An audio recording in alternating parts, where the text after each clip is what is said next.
বিদেশী ন্যায়াধিকৰণৰ ওপৰত এটা আপোনাৰ গুৰুত্বপূৰ্ণ প্ৰশ্ন আহিছিল আৰু বিভাগীয় মন্ত্ৰীয়ে উত্তৰটো দিছে আপুনি কি পাইছে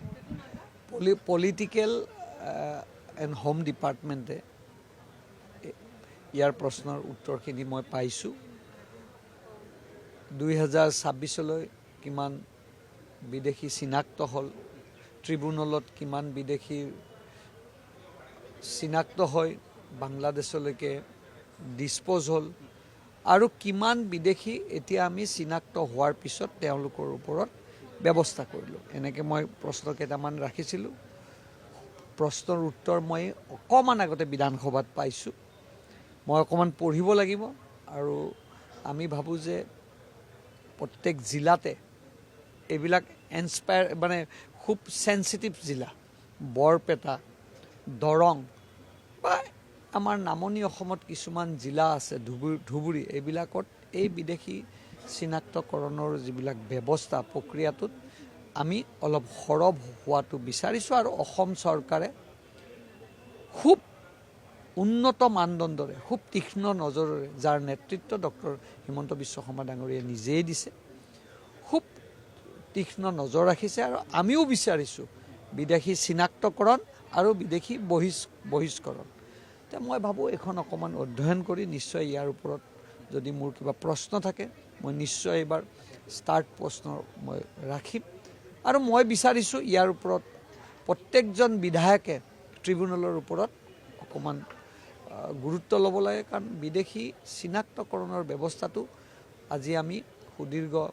83 চনৰ পৰাই আমি এটা পাই আহিছোঁ আৰু ইয়াৰ ব্যৱস্থা যাতে ভৱিষ্যতে বিদেশী চিনাক্তকৰণ হয় সেইবিলাকৰো প্ৰক্ৰিয়া আৰম্ভ হ'ব লাগে কথাটো হ'ল যে এতিয়া আপোনালোকৰ চৰকাৰখনে ডিচিক পাৱাৰ দিছে যে ফৰেনাৰ ট্ৰিব্যুনেললৈ গোটেই বিষয়টো নাযায় কাৰণ ফৰেনাৰ ট্ৰিব্যুনেলত যোৱাৰ লগে লগে হাইকোৰ্ট যাব তাৰপাছত সেই ব্যক্তিগৰাকী সুপ্ৰিম কোৰ্ট যাব এটা মানে ওলমি থকা এটা পৰ্যায়লৈ গুচি যায় গতিকে মুখ্যমন্ত্ৰীগৰাকীয়ে যোৱা বৰ্ষতেই তেওঁ ডিচিক এটা পাৱাৰ দি থৈছিল আজিৰ দিনটোত আপুনি সদনত শুনিছে ARDFৰ বিধায়ক মুজিবুৰ ৰহমানে তেওঁ কৈছে যে আপোনালোকে যিটো পুছবেক কৰিবলৈ গৈছে পুছবেকটোৰ জৰিয়তে মানৱীয়তা উলংঘন কৰা হৈছে হয়নে মুখ্যমন্ত্ৰী ডাঙৰীয়াই আজি মোৰ মনত পৰিছে মোৰ কথাখিনি অকণমান ভুলো হ'ব পাৰে ৰুল ৰেগুলেশ্যনটো মই ডিটেইল নাজানো এখন চেণ্ট্ৰেল গভৰ্ণমেণ্টে এখন নটিফিকেশ্যন বোধহয় অসম গভৰ্ণমেণ্টৰ ওপৰত দিছে আগতে বিদেশী চিনাক্তকৰণৰ ব্যৱস্থাটো কি আছিল আগতে বিদেশীজন চিনাক্ত হ'ব হোৱাৰ পিছত ট্ৰিব্যুনেললৈ যাব ট্ৰিব্যুনেলৰ পৰা তেওঁলোকক এটা ট্ৰেনজিট কেম্পত তেওঁলোকক ৰখাৰ ব্যৱস্থা হয় আৰু প্ৰক্ৰিয়াটো তাৰ পৰা আদালতত তেওঁলোকে গৈ কেছ কাছাৰী কৰি তেওঁলোকে প্ৰক্ৰিয়াটো অকণমান যিহেতু কোৰ্টলৈ গুচি যায় সেই সময়খিনিত ট্ৰিব্যুনেলত থকা ব্যক্তিজনক আমাৰ অসম গভৰ্ণমেণ্টে বা ৰাজ্য চৰকাৰে শোষণ আৰু পোষণ কৰি ৰাখিব লগা হয় খোৱা লোৱা ব্যৱস্থা ভৰণ পোষণ দি থাকিব লাগে মোৰ ভাষাটো ভুল হৈছে এতিয়া চেণ্ট্ৰেল গভৰ্ণমেণ্টে বোধহয় এখন নটিফিকেশ্যন জাৰি কৰিছে যে বিদেশী চিনাক্তকৰণৰ ব্যৱস্থাটো মই একেবাৰে সৰল ভাষাত বুজাইছোঁ কিমান দূৰ বুজাব পাৰিছোঁ নাজানো আগতে বিদেশী চিনাক্তকৰণ হ'লে কি আছিল বিদেশীজন চিনাক্ত হ'ল এটা দীৰ্ঘদিনীয়া প্ৰশ্ন ট্ৰিব্যুনেলত চিনাক্ত হোৱাৰ পিছতো আমি বিদেশীজনক বহিষ্কাৰ কৰিব নোৱাৰোঁ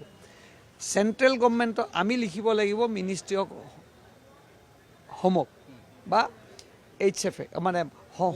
হোম এফেয়াৰ্ছক লিখিব লাগিব হোম এফেয়াৰ্ছে যদি সেইজন বাংলাদেশৰ হয় বাংলাদেশৰ গভৰ্ণমেণ্টক লিখিব লাগিব মোৰ যদি ভুল হোৱা নাই বাংলাদেশৰ গভৰ্ণমেণ্টে ক্লিয়াৰেঞ্চ নিদিয়ালৈকে আমি বিদেশীজন চিনাক্তকৰণ কৰিব নোৱাৰোঁ এতিয়া মই যিমানখিনি কথা গম পাইছোঁ মোৰ ভুল হ'ব পাৰে এখন চেণ্ট্ৰেল গভৰ্ণমেণ্টে অমিত শ্বাহ ডাঙৰীয়াই নটিফিকেশ্যন দিছে যে এতিয়া বিদেশী প্ৰক্ৰিয়াটোত বৈদেশিক ৰাষ্ট্ৰৰ পৰা কোনো হস্তক্ষেপ নালাগে যদি ষ্টেট গভৰ্ণমেণ্টে পঠিয়াই দিয়ে লগে লগে ডিছপ'জ কৰিব পাৰে আৰু হোম মিনিষ্ট্ৰীকো এটা ক্লিয়াৰেঞ্চ কৰিছে কি কৰিছে এতিয়া প্ৰক্ৰিয়াটো হোম মিনিষ্টাৰ চেণ্ট্ৰেল বা ষ্টেট গভৰ্ণমেণ্টক এটা অথৰিটি দিছে আৰু ষ্টেট গভৰ্ণমেণ্টৰ মাননীয় মুখ্যমন্ত্ৰী ডাঙৰীয়াই ডিচিক পাৱাৰ দি দিছে উইদিন 7 days যদি কোনোবা বিদেশী চিনাক্তকৰণ হয় তেওঁক ডিছপ'জ কৰি বাংলাদেশ বা সেই যি ৰাজ্য আছে সেই দেশলৈকে প্ৰেৰণ কৰিব পৰা এক ব্যৱস্থা হৈছে মই এটা সহজ ভাষাত নিয়মটো কৈছোঁ ইয়াৰ অকণমান নিশ্চয় টেকনিকেল কথা থাকিব মই কৈছোঁ বিজেপি চৰকাৰৰ এইবিলাকৰ ওপৰত কোনোৱে কথা নকয় আজি আপোনালোকে মোক কওক মই অসমীয়া এজন অসমীয়া হিচাপে মোৰ দায়িত্ব কি আছে অসমত যে অসমত অসমীয়া খিলঞ্জীয়া মানুহৰ অধিপত্য থাকিব লাগে অধিকাৰ থাকিব লাগে এইটো আমাৰ কমন ভাষা কিন্তু আমি অধিকাৰ ৰাখিব পাৰিছোঁ জানো কাৰণ বিদেশী চিনাক্তকৰণৰ প্ৰক্ৰিয়াটোত এটা ডাঙৰ চেণ্টিমেণ্ট সোমাই আছে কিয় কিমান 856 জন শ্বহীদ মৃত্যু হৈছিল আমি পাৰিলোঁ নেকি ইমান দিনে কৰিব ক্লজ 6 বা অসম চুক্তিত এটা যুগ পাৰ হৈ গ'ল কিন্তু চাওক স্বাধীনতাৰ পিছত অসমত এজন এনেকুৱা দূৰদৰ্শী মুখ্যমন্ত্ৰী পালোঁ যাৰ নাম ডক্টৰ হিমন্ত বিশ্ব শৰ্মা ডাঙৰীয়া বহুতে ক'ব পাৰে আমাৰ মুখ্যমন্ত্ৰীক আমি তোষামোদ কৰিছোঁ আচলতে মুখ্যমন্ত্ৰী ডাঙৰীয়াৰ এটা ব্যৱস্থা এই বিদেশী চিনাক্তকৰণৰ যিটো ব্যৱস্থা যিটো ইমান দীৰ্ঘদিনীয়া প্ৰচেষ্টাত তেওঁ একেবাৰে ইজি প্ৰচেছ কৰি ডিচিৰ হাতত পাৱাৰ দি দিছে আৰু যিমানখিনি আমি জানো মুখ্যমন্ত্ৰী ডাঙৰীয়াই পবিত্ৰ বিধানসভাত কৈছে যে মই এতিয়াও ডিছপ'জ কৰি আছোঁ বিদেশী যদি আহিছে ৰাতি বহুত বিদেশী আমি ৰাতি ৰাতি ডিছপ'জ কৰি দিছোঁ বৰ্ডাৰত পবিত্ৰ বিধানসভাত কৈছোঁ মই ভাবোঁ এই প্ৰক্ৰিয়াটোত ভাৰতীয় জনতা পাৰ্টীৰ চৰকাৰখনে যিটো ভূমিকা পালন কৰিছে আমাৰ পিছৰ প্ৰজন্ম অহা 25 বছৰত আমি ভাবোঁ যে বিদেশীসকলক ইয়াৰ পৰা পঠিওৱাৰ আমি ব্যৱস্থা কৰিম আৰু তাৰ ইনিচিয়েল মই যদি এটা ব্যৱস্থা চাবলৈ যাওঁ মাটি অধিগ্ৰহণ এই 1.5 লাখ বিঘা 1,20,000 বিঘা মাটি যে আমি আজি ঘূৰাই আনিলোঁ বিৰোধী আমাক কৈ আছে নহয় যে মাটিখিনিয়ে ঘূৰাই আনিলে কিন্তু বিদেশীকতো পঠিয়াব পৰা নাই এইটো প্ৰথম প্ৰক্ৰিয়া এইবাৰ চৰকাৰে নিশ্চয় দ্বিতীয় প্ৰক্ৰিয়াটো আৰম্ভ কৰিব মুজিবুৰ ৰহমানে এইটো মোৰ লাষ্ট কুৱেশ্যন তেওঁ এই কথাটো কৈছে যে এতিয়া ডিটেনশ্যন কেম্পৰ পৰা মানুহ নোহোৱা হৈ গৈছে নিশাৰ ভিতৰত মানুহ ডিটেনশ্যন কেম্পৰ পৰা গায়ব হৈ গৈছে এই অভিযোগটো কেনেকৈ লৈছে আপোনালোকে